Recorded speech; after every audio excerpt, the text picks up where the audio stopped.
السلام عليكم. اليوم غنحضر معكم طريقتي تحضير السفة خاصها تكون النوعيه الممتازه للون ديالها تيكون اصفر.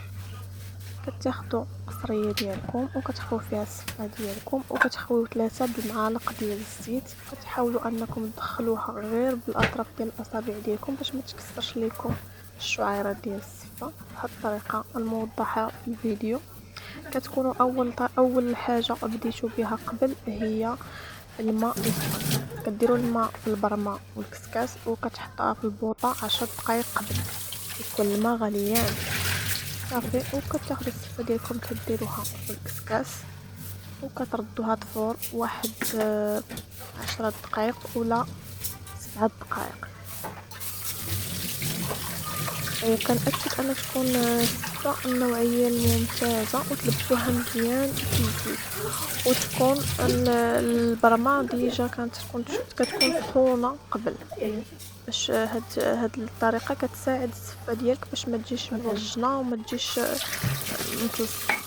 هنا راه التفويره ديالي الاولى راها طابت بلا ما تخوي الكسكاس في القصريه وعاد زيدي الماء بارد وكثر التماره والتعقيدات من الكسكاس نيشان للروبيني تخوي عليها شويه د الماء بارد من الروبيني بهذه الطريقه كما في الفيديو. كتحاولي تحركي بحال هكا باش الماء يدخل في السفه وكتعاودي ترديها ثاني للبرمه وكتعاودي هاد الطريقه هذه. المهم المده اللي كتخليها في البرمه هي 5 دقائق.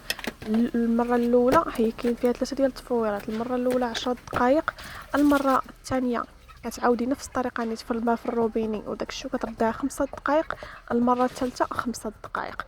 الثالثه هي هذه اللي صورت معكم بحيث الفيديو صراحه صورته تمسح ليا ما عرفتش فين مشى ليا. المهم هذه التفويره الاخرى، التفويره الاخرى صافي كديري فيها تقريبا 3 المعالق ديال الزبده وشويه د السكر كلاصي وسنيده. المهم السكر كلاصي وسنيده حسب الاختيار، كاين كيبغيها حلوه بزاف كاين ما كيبغيهاش حلوه صافي. وكتلبسيها مزيان بالزبده، تحاولي انك تمرمديها مزيان في الزبده، تلبسي ليها الزبده ومن بعد كتحطيها في الطبق ديال تحت على هذا الشكل هذا وراه كتجي شعيره على اختها. غير حاولي انك تتبعي الطريقه كما في الفيديو وما تنسايش الطريقه المهمه باش انها تنجح لك السفه هي انك في الاول تكوني درتي ديجا الماء في البرمه 10 دقائق قبل خليتيه يسخن. ما ديريش السفه نيشان على الماء بارد حيت هكا غادي تعجن لك وما غاديش تستحمل.